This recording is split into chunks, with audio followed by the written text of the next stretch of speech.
बिस्मिल्लाहिर्रहमानिर्रहीम, अस्सलाम वालेकुम। Welcome to my YouTube channel maths with Afsha. Class 9th हम कर रहे थे एक्सरसाइज 1.1 का क्वेश्चन नंबर 1 मैं अपनी वीडियो में अपलोड कर चुकी हूँ। आज की वीडियो में करेंगे question number 2 and 3। Question number 2 है which of the following matrices are equal. आपको ये मैट्रिसेस दी गई है, इसमें आपने बताना है कि कौन कौन से मैट्रिसेस इक्वल हैं। ठीक है, अब आपको पहले पता होना चाहिए कि इक्वल मैट्रिसेस होती क्या हैं। तो इसके लिए बच्चों आ जाएं आप नेक्स्ट पिछले पेज पे आ जाएं। तो इस पेज पे आपको यहाँ पे नजर आएगी डेफिनेशन जो कि इक्वल मैट्रिसेस की है। यहाँ पे आपको नजर आ रही है, इसमें लिखा हुआ है let A and B the two matrices. ये वो कह रहे हैं कि दो मैट्रिसेस हैं जिसको हम ए और बी का नाम दे रहे हैं।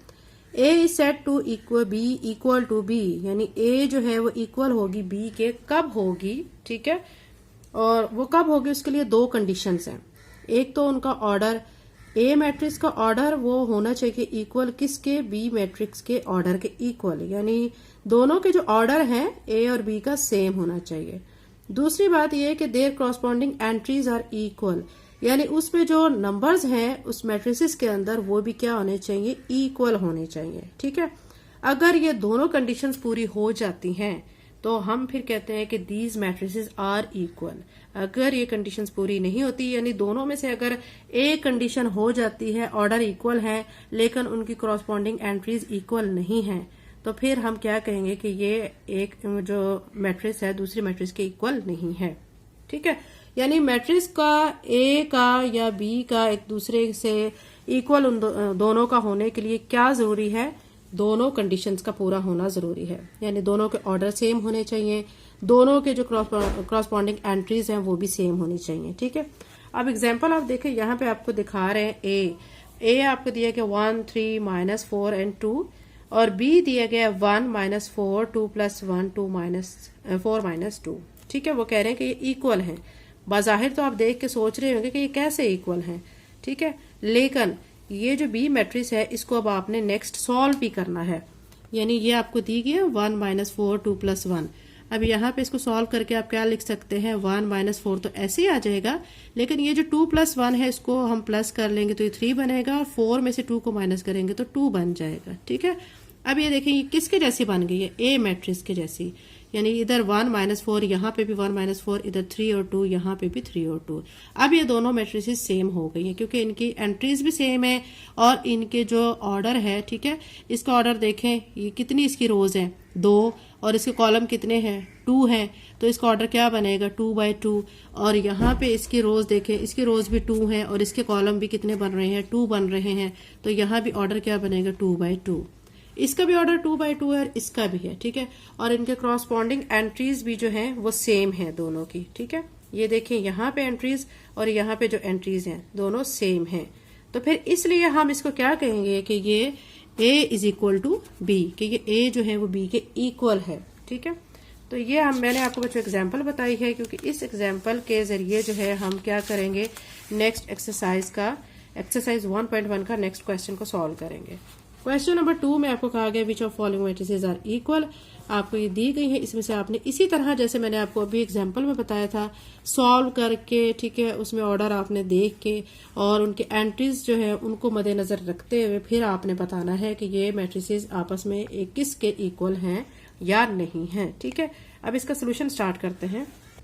एक्सरसाइज 1.1 का क्वेश्चन नंबर 2 बच्चों हम सॉल्व कर रहे हैं। ठीक है, इसमें हमें ए मैट्रिक्स दी गई है जो कि 3 है। ठीक है, आप इसमें देख सकते हैं कि इसमें रोज कितनी बन रही है 1, क्योंकि ये देखें 1 बन रही है, और कॉलम भी क्या है 1 बन रहा है। ठीक है, तो हम यहाँ पे पहले क्या करेंगे, इसका ऑर्डर लिख लेते हैं, इस मैट्रिक्स का ऑर्डर लिख लेते हैं।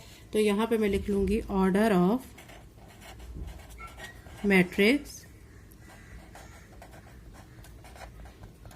क्या आया है 1/1। ठीक है, पहले ऐसे है कि सारों के हम ऑर्डर लिख लेंगे, फिर हम उसके बाद देखेंगे कौन सी मैट्रिक्स किसके इक्वल है। फिर बी पे आपको दिया गया है 3 और 5। 3 में देखें और 3 और 5 को एक ये इनकी रो बन रही है, कॉलम यहाँ पे 2 बन रहे हैं, तो इसका ऑर्डर ऑफ मैट्रिक्स क्या होगा वो अब लिख लेते हैं। ऑर्डर ऑफ मैट्रिक्स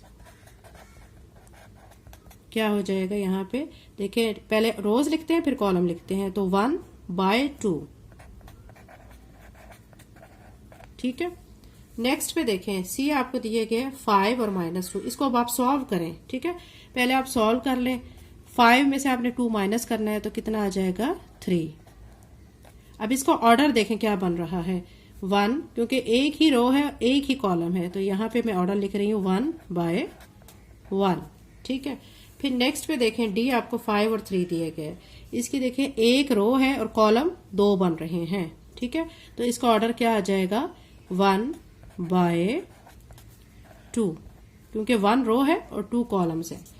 फिर ई पे आए 4 0, ठीक है 6 2, यहाँ पे 2 रोज बन रही हैं, 2 रोज हैं और 2 ही कॉलम है तो इसका ऑर्डर क्या आ जाएगा, ठीक है 2/2, ये इसका ऑर्डर आ गया है।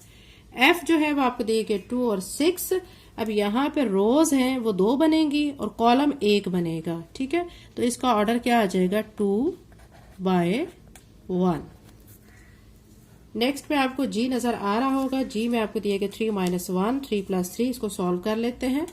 3 में से 1 माइनस किया तो 2 आ जाएगा, 2 लिख लेंगे, 3 में 3 को ऐड करेंगे तो 6 आ जाएगा। अब यहाँ पे ये इसका ऑर्डर क्या बनेगा, 2 रोज है और 1 कॉलम है तो 1 2, ठीक है 2 रोज है 2/1, ये इसका ऑर्डर आ चुका है। अब एच में देखें, आपको एच पे दिया गया 4 0 6 2, यहाँ पे 2 रोज हैं और 2 ही कॉलम है तो इसका ऑर्डर जो बनेगा वो बनेगा 2/2। ठीक है, एच का ये ऑर्डर मैंने लिख लिया है। अब इसी तरह आई का ऑर्डर हम लिख लेते हैं, फिर उसके बाद हम देखेंगे कि कौन सी मैट्रिसेस किसके इक्वल हैं। आई का जो ऑर्डर है पहले इसको सॉल्व करेंगे, 3 ऐसे ही 3 में 2 को ऐड करेंगे, यहाँ पे 5 बन जाएगा। अब यहाँ पे एक रो है और 2 कॉलम है तो इसका ऑर्डर आ जाएगा 1/2। ठीक है, ये इसका ऑर्डर आ गया है। नेक्स्ट में आपको जे नजर आ रहा होगा, जे में आपको दिया गया है 2 + 2 2 + 4 2 - 2 2 + 0, इसको पहले सॉल्व कर लेते हैं। 2 में 2 को ऐड करेंगे 4, 2 में से 2 माइनस किया 0, 2 में 4 ऐड किया 6, 2 में 0 ऐड किया तो 2 आ जाएगा। ठीक है, अब देखें यहाँ पे 2 रोज हैं, 2 रोज है और 2 ही कॉलम है तो इसका ऑर्डर बनेगा 2/2। ठीक है, पहला काम आपने क्या किया, आपने क्या किया, सबके ऑर्डर आपने लिख लिए हैं, जो आपको गिवन मैट्रिसेस है आपने सबके ऑर्डर लिख लिए हैं। नेक्स्ट में हम क्या करेंगे, अब हम बताएंगे कौन सी मैट्रिसेस किसके इक्वल है। ऑर्डर देखेंगे, साथ में उनकी कॉरस्पॉन्डिंग एंट्रीज को चेक करेंगे। अब यहाँ पे जो एक ऑर्डर आ रहा है इसको सॉल्व करके क्या आ रहा है 1/1। ठीक है, अब इसमें देखें आप किसी और मैट्रिक्स का 1/1 आ रहा है, यहाँ देखें 1/2 आ रहा है, इस सी मैट्रिक्स का देखें क्या आ रहा है 1/1, इसका 1/1 आ रहा है। तो अब हम ये देख लेते हैं कि ऑर्डर तो यहाँ पे ए और सी का सेम है और इनके एंट्रीज देखते हैं क्या वो भी सेम है। ए की जो है 3 है एंट्री और सी जो ऑर्डर है, सी जो मैट्रिक्स है इसकी जो है एंट्री 3 है। ठीक है, तो यानी इनके ए और सी के ऑर्डर और इनकी एंट्रीज सेम हैं। तो फिर मैं यहाँ पे क्या लिख दूंगी, यहाँ पे मैं लिख दूंगी A = C। ठीक है, एक तो ये हो गया है। अब नेक्स्ट हम देखते हैं B हमारा था, B को देखते हैं। B का हमारा ऑर्डर क्या आया हुआ है 1/2। अब हम देखते हैं कौन सी मैट्रिक्स का ऑर्डर 1/2 है। ठीक है, अब यहाँ से हम देख लेते हैं कि यहाँ पे हमारा ऑर्डर आ रहा है I का ऑर्डर है 1/2, B का ऑर्डर क्या था 1/2 और हमारा I का ऑर्डर भी 1/2 आ रहा है। यानी इन दोनों मैट्रिक्स के ऑर्डर सेम है, लेकिन अब इनकी एंट्रीज चेक करते हैं। B की जो एंट्रीज है वो 3 और 5 है और I की जो एंट्रीज है वो भी 3 और 5 है। ठीक है, तो अब ऑर्डर भी सेम हो गया, एंट्रीज भी सेम हो गई, तो फिर ये क्या हो गई, दोनों मैट्रिसेस इक्वल हो गई।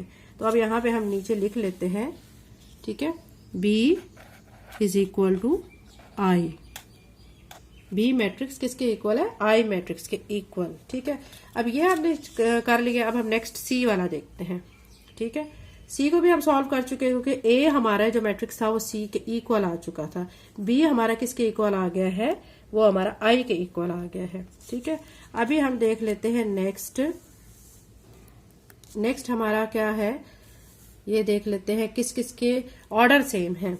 यहाँ पे देखें ई का ऑर्डर 2/2 है, ठीक है। और एच का ऑर्डर देखें, एच का ऑर्डर भी आपको नजर आएगा, एच का ऑर्डर भी क्या है 2/2 है, ठीक है। और इसके बाद फिर आप देख सकते हैं स्क्रीन पे आपको नजर आएगा जे का ऑर्डर भी 2/2 है। यानी हमारी तीन मैट्रिसेस ऐसी हैं जिनके ऑर्डर सेम हैं, ठीक है। एक तो हो गया देखिए आप ई जिसका ऑर्डर 2/2 है, दूसरा हो गया एच, ठीक है, एच का ऑर्डर 2/2 है, और तीसरा हमारा क्या हो गया है मैट्रिक्स, कौन सी मैट्रिक्स है जे जिसका ऑर्डर 2/2 है। अब इनके एंट्रीज चेक कर लेते हैं, ठीक है। ई के जो है मैट्रिक्स उसमें क्या एंट्रीज है 4 6 0 2, एच की देख लेते हैं 4 0 6 2, फिर जे की देख लेते हैं 4 0 6 2। इट्स मीन कि ये तीनों मैट्रिसेस सेम है, इनके ऑर्डर भी सेम है और इनकी एंट्रीज भी सेम है। तो अब हम यहाँ पे क्या लिख देंगे, यहाँ पे हम लिख देंगे E is equal to H, यानी E किसके इक्वल है एच के, और एच किसके इक्वल है आगे आपको अभी मैंने बताया है जे के इक्वल है, ठीक है। तीनों मैट्रिसेस के ऑर्डर सेम है, तीनों मैट्रिसेस की एंट्री सेम है, इसलिए तीनों मैट्रिसेस इक्वल आ जाएंगे, ठीक है। नेक्स्ट अब हम देखते हैं अब और कौन सा रह गया है, एफ को देख लेते हैं। एफ का हमें यहाँ पे दिया गया ऑर्डर 2/1, हमने अभी फाइंड किया 2/1। अब हम देखते हैं और कौन सी ऐसी मैट्रिक्स है जिसका ऑर्डर 2/1 है, ठीक है। एफ को हमने देख लिया 2/1 है, इसके नीचे जी देखें, जी का ऑर्डर भी 2/1 है, ठीक है, यानी इनका ऑर्डर सेम है। अब इनके एंट्रीज चेक कर लेते हैं, यहाँ पे 2 और 6 है, यहाँ पे भी 2 और 6 है, तो इसका मतलब है कि ये दोनों मैट्रिसेस क्या है इक्वल हैं, यानी एफ किसके इक्वल आ जाएगा जी के। तो यहाँ पे हम लिख देंगे एफ इज इक्वल टू जी, ठीक है। ये बच्चों क्वेश्चन नंबर 2 था, ये कंप्लीट हो गया, आपको अच्छी तरह समझ आ गया होगा। एक दफा मैं आपको रिव्यू कर देती हूँ। आप देखें क्वेश्चन में आपको मैट्रिसेस दी जाएंगी, आपको बताना होगा कि इसमें कौन सी मैट्रिसेस इक्वल हैं। कैसे बताएंगे, आपने दो कंडीशंस को जहन में रखना है। एक कंडीशन ये कि ऐसी मैट्रिसेस जिनके ऑर्डर सेम हो, ठीक है, और दूसरी कंडीशन इसकी ये है कि उनके कॉरस्पॉन्डिंग एंट्रीज भी सेम होनी चाहिए। तो ये दोनों कंडीशन जिस पे मैट्रिसेस पे अप्लाई होंगी तो वो मैट्रिसेस क्या हो जाएंगी, वो इक्वल मैट्रिसेस हो जाएंगी, ठीक है। हमने इसमें देख लिया है कि कौन कौन सी मैट्रिसेस किसके इक्वल है। ए हमारा जो है मैट्रिक्स जो है वो सी के इक्वल है, बी आई के इक्वल है, ई जो है वो एच के इक्वल भी है और जे के इक्वल भी है, ठीक है। एफ जो है वो जी के इक्वल है। क्वेश्चन नंबर 2 कंप्लीट हो गया। क्वेश्चन नंबर 3 करते हैं। एक्सरसाइज 1.1 का क्वेश्चन नंबर 3 है, find the values of A B C and D which satisfy the matrix equation. आपको इसमें से क्या करनी है, ए बी सी डी की वैल्यूज फाइंड करनी है, ठीक है। यहाँ पे आपको दिया गया a plus C -1, a plus 2b 4d -6, और दूसरी तरफ दिया गया 0 -7 3 2d, ठीक है। ये आपको दिया गया है, आपने क्या करना है यहाँ से फाइंड करनी है a b c and d की वैल्यूज, ठीक है। क्वेश्चन का सोल्यूशन स्टार्ट करते हैं। एक्सरसाइज 1.1 का क्वेश्चन नंबर 3 कर रहे हैं, जिसमें हमने वैल्यूज फाइंड करनी है, ठीक है। वैल्यूज फाइंड करने के लिए हमें ये दिया गया है, ठीक है, मैट्रिक्स दी गई है और उसको हमने क्या करना है, इसको सॉल्व करना है। इसमें से ए बी सी डी की वैल्यू फाइंड करनी है। यहाँ पे बच्चों आप देख सकते हैं कि a प्लस सी यहाँ पे जो दिए गए दूसरी तरफ इसके इक्वल है आ रहा है 0 के। तो पहले हम क्या कर लेंगे, a प्लस सी को इक्वल टू 0 कर लेते हैं, ठीक है। और फिर ये मैं गैप इसलिए रख रही हूँ क्योंकि अब हम यहाँ पे सॉल्व भी करेंगे। उसके बाद c-1 दिया गया है, c-1 दूसरी तरफ मैट्रिक्स के किसके इक्वल है 3 के। तो यहाँ पे मैं लिख लेती हूँ c-1 इज इक्वल टू 3, ठीक है। ये मैंने c-1 लिख लिया, इक्वल टू 3 कर लिया है। फिर आप क्या करेंगे कि अब आप देखें और आपको क्या क्या दिया गया है। आपने यहाँ से देखना है कि a प्लस 2b, यहाँ पे आप लिख लें a प्लस 2b किसके इक्वल है, दूसरी तरफ -7 के, ठीक है। फिर अब आप 4d -6 किसके इक्वल करेंगे, 2d के। ये सारी आपने वैल्यूज ऐसे लिख लेनी है, फिर हम इनको फाइंड करेंगे। 4d -6 is equal to 2d, ऐसे आप लिख लें, ठीक है। इसके बाद हम इसको सॉल्व कर लेते हैं। अब हम क्या करेंगे कि पहले यहाँ से हम c की वैल्यू इजीली निकाल सकते हैं, ठीक है। c की वैल्यू निकाल लेते हैं। कैसे निकालेंगे, ये -1 इस तरफ ले जाएंगे, +1 हो जाएगा। तो c इज इक्वल टू 3 + 1 कितना हो जाएगा 4। यहाँ से c की वैल्यू आ गई है, इसको हम कह लेते हैं 2, ठीक है। और इसको कह लेते हैं 1। अब आप क्या लिखेंगे, पुट, यहां पे आप लिख लें put value of c in equation 1। इस इक्वेशन 1 में आप c की वैल्यू को पुट कर दें। a प्लस c की जगह पे अब आप क्या लिख देंगे, 4, जो कि अभी हमने फाइंड की है, यहाँ पे लिख देंगे 0। ठीक है, यहाँ पे a प्लस 4 आ जाएगा। c की वैल्यू पुट कर दी, डायरेक्ट मैंने यहाँ पे पुट कर दी है। अब क्या करेंगे, हमने a की वैल्यू निकालनी है, +4 को इस तरफ लेके जाएंगे, -4 हो जाएगा। तो a हमारा किसके इक्वल आ जाएगा, -4 के। तो ये हमारी दूसरी वैल्यू आ चुकी है, -4 a की वैल्यू आ गई। अब हम दो वैल्यूज निकाल चुके हैं, एक a की निकाल ली और दूसरी हमने c की वैल्यू निकाल ली है। ठीक है, अब हम क्या करेंगे, अब हम कौन सी वैल्यू इनके जरिए निकाल सकते हैं। ठीक है, अब यहाँ पे हमें ये जो हमने लिखी हुई है इसमें हम किसकी वैल्यू फाइंड कर सकते हैं, b की वैल्यू फाइंड कर सकते हैं, क्योंकि a की वैल्यू अब हमारे पास आ चुकी है। तो अब हम क्या करेंगे, इसकी वैल्यू को, a की वैल्यू को इस इक्वेशन में पुट कर देंगे। हम यहाँ पे a लिखा हुआ है तो इसकी जगह -4 लिख देंगे, plus 2b is equal to -7। अब यहाँ पे क्या करेंगे कि ये जो 2b इसी तरह रहेगा। ठीक है, -7 और ये -4 इस तरफ आके +4 हो जाएगा। 2b ऐसे ही रहेगा, -7 में से आपने 4 को माइनस करना है तो आपका आ जाएगा -3। b के साथ 2 मल्टीप्लाई हो रहा है तो यहाँ पे आके इसके साथ डिवाइड हो जाएगा, 2 -3/2। ये हमारी b की वैल्यू आ चुकी है। ठीक है, अब हमने कितनी वैल्यूज निकालनी है, a की भी निकाल ली है -4, c की निकाल ली है 4 और b की निकाल ली है -3/2। अब हमारी एक वैल्यू रहती है निकालने वाली d की। ठीक है, अब ये निकालते हैं, कैसे करेंगे इसको सॉल्व। 4d ऐसे ही लिख के प्लस 2d को इस तरफ ले आएंगे, -2d हो जाएगा। ठीक है, और -6 को दूसरी तरफ लेके जाएंगे तो +6 हो जाएगा। 4d में से 2d माइनस कर दें तो आपका आ जाएगा 2d, ये 6 ऐसे ही आ जाएगा। अब d के साथ 2 मल्टीप्लाई हो रहा है, दूसरी तरफ लेके जाएंगे तो ये डिवाइड की फॉर्म में आ जाएगा। अब आप 2 के टेबल पे इसको कट कर दें, 2 1 ज़ा 2, 2 2 ज़ा 4, 2 3 ज़ा 6। तो यहाँ से d की वैल्यू क्या आ जाएगी, 3 आ जाएगी, क्योंकि हमने 2 के टेबल पे इसको कट कर दिया है। तो ये d की वैल्यू आ चुकी है। अब हमने बच्चों जो वैल्यूज फाइंड करनी थी a b c d की, ठीक है, वो हम निकाल चुके हैं। अब इसको तरतीब से हम यहाँ पे लिख देते हैं। a हमारा किसके इक्वल आया था, -4 के। b हमारा किसके इक्वल आया है, अभी हमने फाइंड किया -3/2 के। c हमारा है किसके इक्वल है, 4 के। और d हमारा लास्ट पे जो अभी हमने निकाला है वो हमारा आ रहा है 3। ठीक है, यही बच्चों 4 वैल्यूज थी जिन्हें हमने क्या करना था, फाइंड करना था। तो ये हम वैल्यूज फाइंड कर चुके हैं। तो ये इसके साथ ही हमारा ये क्वेश्चन कंप्लीट हो चुका है। वैल्यूज हम फाइंड कर चुके हैं, क्वेश्चन के साथ एक्सरसाइज भी कंप्लीट हो गई है। अगर आप मेरे चैनल पे नए हैं और अगर आपने अभी तक चैनल को सब्सक्राइब नहीं किया तो काइंडली सब्सक्राइब करें, वीडियो को लाइक करें। थैंक यू एंड अल्लाह हाफिज़।